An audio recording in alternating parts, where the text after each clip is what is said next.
বেনামাজিকে বলবে বান্দা নামাজ পড়ছো, বেনামাজি ব্যক্তি বলবে আল্লাহ নামাজ পড়ছি। আল্লাহ বলবে নামাজ যখন পড়ছো বেহেশতে যাও। নামাজি ব্যক্তি বেহেশতের দিকে রওনা করবে, বেনামাজি ব্যক্তি এক পা দুই পা ফেলবে।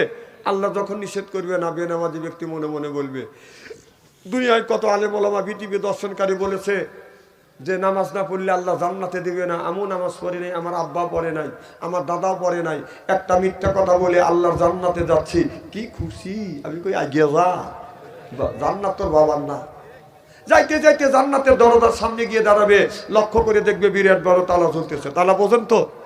নামাজি ব্যক্তি হাত লাগাবে, তালা খুলিয়ে দেবে। সুবহানাল্লাহ, এটা জোরে কর।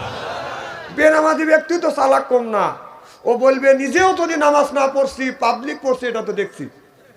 এসে আগামীকাল শবে বরাত, ওই দিন দেখেন নামাজ পড়ায় হিরিক। হ্যাঁ, কিছু লোক সারা বছর নামাজ নাই, কালকে আগামীকাল নামাজে যা আল্লাহর কাছে হাত তুলে বলবে আল্লাহ বাংলাদেশ লেহে দেও। আল্লাহ কায় দেবো নে, তোমার বাবার বাংলাদেশ। হ্যাঁ, সারা বছর নামাজ নাই, শবে বরাতের দিন যে আল্লাহর কাছে বাংলাদেশ চাবি। বাবা, শবে বরাত সব মানুষের জন্য না। যারা সরকারি চাকরি করে বছরে 2টা বোনাস পায়। সুবহানাল্লাহ, এটা জোরে কর। আল্লাহ কয় যারা 5 ওয়াক্ত নামাজ পড়ে তাদের জন্য আল্লাহ বছরে 5টা বোনাস রাখছে। সুবহানাল্লাহ, বাড়ির যা বললি হবিনি। তাহলে সরকারি চাকরি করে, আল্লাহ বলেছেন সরকারি যদি চাকরি করে তাদেরকে মানুষ যদি বছরে 2টা বোনাস দেয়, আল্লাহ বলে যারা 5 ওয়াক্ত নামাজ পড়ে আমি আল্লাহ বছরে তাদের 5টা বোনাস দেই। সুবহানাল্লাহ, এটা জোরে কর। এই নামাজি ব্যক্তির জন্য 5টা বোনাস, সেটা হলো শবে বরাত, শবে কদর, শবে মেরাজ, আশুরা, ঈদুল আজহার, ঈদুল ফিতর। এই যে 6টা যে রাত আছে তাদের জন্য বোনাস স্বরূপ আল্লাহ দিছে। আর যারা নামাজ পড়ো নাই সারা বছর, কেউ যা প্রেমিক এক চাইবে কথা বল, আল্লাহ এইটা শুনবে। নামাজ নেই, কালাম নেই, বহু চাইও, ওদের জন্য নামাজ। শবে বরাত তাদের জন্য যারা সারা বছর নামাজ পড়ে না, 5 ওয়াক্ত ধরে নামাজ পড়ে না, তাদের জন্য শবে বরাত নয়। আর শবে বরাত, এই কথাটা বলে আমি আলোচনা শুরু করব। কথাটা শুনলে অনেকেরই কষ্ট লাগবে। আপনার কেউ যদি হালুয়া রুটি নিয়ে, যদি জিলেপি নিয়ে মসজিদে যায় যদি মারামারি করেন, শবে বরাত এই হালুয়া রুটি খিচুড়ি আর জিলেপি খাওয়ার জন্য আসে নাই, এগুলি যদি করেন এগুলি সুস্পষ্ট বেদাত বেদাত বেদাত। কেউ যদি চ্যালেঞ্জ করতে চান আসেন, শবে বরাত আমি মানি, শবে বরাতের নামাজ আছে, দোয়া কবুল হবে, এটা আমি জানি। কিন্তু আমি জানি না যে রসুলের জামানায় এই কাজটা কেউ করে নাকি। আপনারা খবরদার, আপনাদের পায়ের নিচে হাত থেকে অনুরোধ করি, ইবাদত করতে যাবেন মসজিদে, আপনারা তাবারক সিন্নি খিচুড়ি নিয়ে যাবেন না। যদি দেওয়ার ইচ্ছাই হয় আগে দিয়ে শেষ করে দেন, মসজিদের মধ্যে যা এইটা নিয়ে ইবাদতের বিঘ্ন ঘটায়েন না, মারামারি তৈরি করেন না। কথা কন সুবহানাল্লাহ, জোরে কর। আনবো কার কাছ থেকে? আল্লাহর কাছ থেকে। যদি আনতে যাই আল্লাহর কাছে কিছু নিয়ে যাইতে হবে, সেইটা হলো আল্লাহর কাছে দিতে হবে এই নাক আর কপাল। মর্যাদার প্রতীক নাক আর ভাগ্যের প্রতীক কপাল। আল্লাহর কুদরতে পায় ঠেকাইয়া আল্লাহর কাছে যদি চাওয়ার মতো আপনি যদি চান, আল্লাহ আপনাকে পুরোপুরি ভাবেই আল্লাহ পুরো করে দিবে। সুবহানাল্লাহ। আমার ভাইরা, আমার মুসলমান ভাইরা, আল্লাহর হাবিবের প্রিয়ম্বতেরা ভালো করে লক্ষ্য করে শুনুন, আমলে নিয়ে বদল শুনতে হবে। আল্লাহ এই কোরআন কারিমের মধ্যে 80 থেকে 82 জায়গা বললেন ও আপনি মুসাল্লাহ, নামাজ কায়েম করো, তো যাকাত আদায় করো, কুতিবা আলাইকুমুস সিয়াম, রমজান মাস আসলে রোজা রাখো। এই কথাটা কার? আল্লাহ বলে ইন্নাস সালাতা তানহা আনিল ফাহশাই ওয়াল মুনকার। নামাজ পড়লে অন্যায় অশ্লীল কাজ থেকে এই মানুষটাকে আল্লাহ ফিরিয়ে আনে। কোন ব্যক্তি নামাজ পড়িয়া আল্লাহর কাছে চাওয়ার মতো কোন জিনিস যদি চায়, আমার মাওলা ওই লোকটাকে নৈরাশ করে না।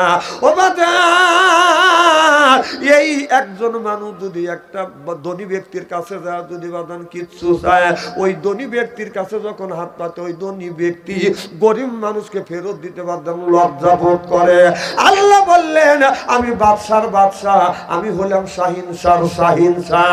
আমার কোনো বান্দা আমার কাছে যদি চায় আমি আল্লাহ সৈন্য হাতে ফেরত দিতে আমি আল্লাহ লজ্জা পাই।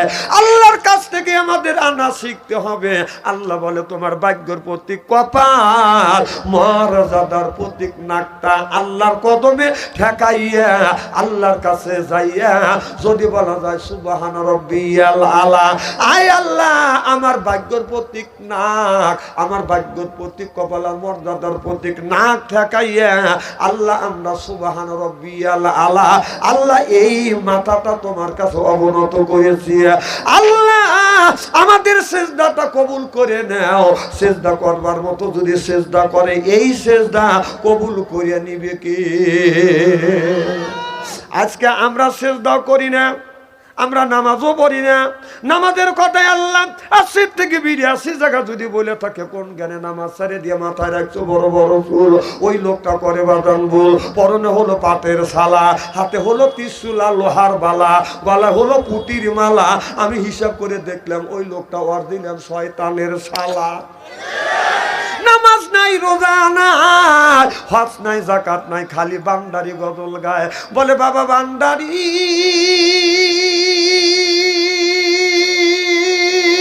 এই আলিফ লাম মিম ৩ হরফে ৩০ পারা কোরআন, তার ভিতরে বান্দারি কয় বাড়ি গাড়ি পাবি।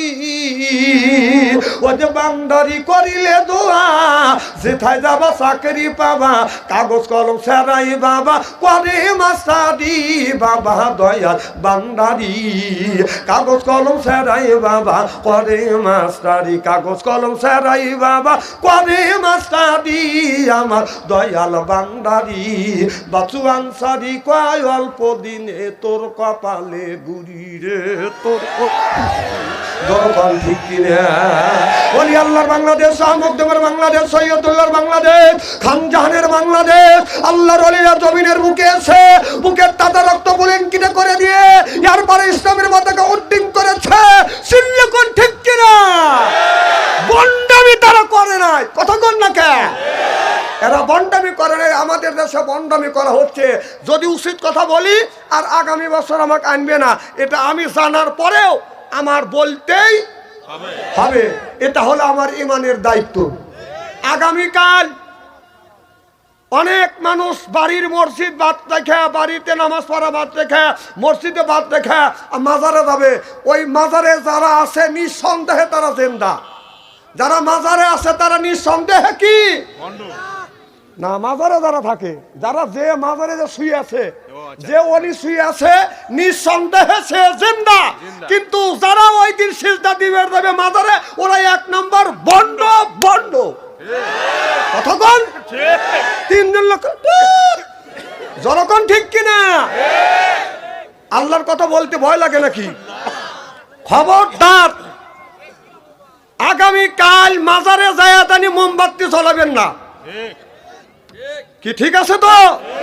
আগরবাতি জ্বলাবেন না, কারণ যে মানুষ মারা গেছে তার কবরের ভিতরে, তার কবরের উপরে আগরবাতি জ্বলান যাবে না, যাবে না, যাবে না। আর তার কাছে যায় কিছু চাওয়াও যাবে না। চাবো কার কাছে? যখন কার কাছে যাবো? আল্লাহর কাছে যাবো, কোনো মরা জিন্দা ওলির কাছে যাবো। আচ্ছা, ওনা যে জিন্দা আছে আপনাদের নগাঁওতে এখানে, তাই না? কত দূর? 2 কিলো। আচ্ছা, ওনা কল নিঃসন্দেহে আল্লাহর ওলি, ওনারা কবরের মধ্যে জিন্দা আছে, এটা আমাদের ইমানের আকীদা, এটা আমাদের বিশ্বাস। আচ্ছা, আপনি যে ওনার কাছে যা বেটা চাইবেন, টাকা চাইবেন, প্রেমিক চাইবেন, ভালো কথা চান। আচ্ছা, ওখানে যা আপনি চাচ্ছেন যে বাবা, ওনার নাম জানি কি? শাহ সুলতান, শাহ শরীফ জিন্দানি। হ্যাঁ, শাহ শরীফ জিন্দানি, ওনাকে বাবা বলাও যাবে না। বাবা, আমাদের বাবা হলো আদি পিতা আদম আলাইহিস সালাম, জাতির পিতা ইব্রাহিম আলাইহিস সালাম। বাবা হলো আপনার বাবা, যাকে যে আপনাকে জন্ম দিয়েছে সেই বাবা, আর একটা হলো শ্বশুর বাবা। তাহলে বাবা কয়টা? একটা হলো আদম আলাইহিস সালাম, 2 নম্বর ইব্রাহিম আলাইহিস সালাম, 3 নম্বর জন্মদাতা পিতা, 4 নম্বর বোর বাপ। তাহলে কয়টা হলো? চারটে বাবা ব্যতীত আর কাউকে বাবা বলা যাবে না। ওই আল্লাহর ওলি যে শুয়ে আছে তাকে বাবা বলা যাবে না। কথা কয় না। আমি জানি যে আপনারা আমার বিপক্ষে রয়েছেন, এই জন্য কথাটা আমার বলা। যদিও কথাটা যদি কষ্ট হয় তারপরেও আমার বলতে হবে, এটা হলো আমার ইমানের দায়িত্ব। তাহলে ওনার কাছে গেলেন, উনি নিঃসন্দেহে জিন্দা আছে। আপনি যা বলতেছেন বাবা আপনি শুয়ে আছেন কবরের মধ্যে, আমার টাকা পয়সা নাই অথবা ছেলে নেই, আমাকে ছেলে দেন। আচ্ছা ওই লোকটা ওই জায়গা ঘুমো আসে না জায়গায় আছে, আপনি কি জানেন? কথা কয় না, জানেন? তাহলে উনি যদি ঘুমোয়া থাকে তাহলে কথা বললেন, তাহলে ফায়ার মিস হয়ে গেল। উনি শুনলেও না, আপনাকে পেটাও দিল না, তাহলে আপনি বলবেন যে বাবার কোনো ক্ষমতা নাই। কথা কবাস্ত বলতেছি। এই জন্যই বাবা যদি ঘুমা থাকে উনি আরামে ঘুম পাচ্ছে। তুমি যা বললে যে আল্লাহ একটা বেটা দাও, উনি তোমার কথা শুনলো না, বেটাও দিলে না, আর তুমি বললে বাবা মিথ্যা। তাহলে দোষ কল বাবার না, দোষ হলো তোমার। আচ্ছা তুমি যা বলতেছ বাবা আমি ভালোবেসেছি একটা মেয়ে, আমার বাপ মাও রাজি হয় না, মেয়ের বাপ মাও রাজি হয় না, এখন কি করবো? তুমি একটা পরামর্শ দাও। আচ্ছা ওনা কবরের মধ্যে আছে না আল্লাহ উপরে তুলে নিছে, আপনি কি জানেন? যদি আল্লাহ উপরে তুলেই নিয়ে থাকে তাহলে আপনার মন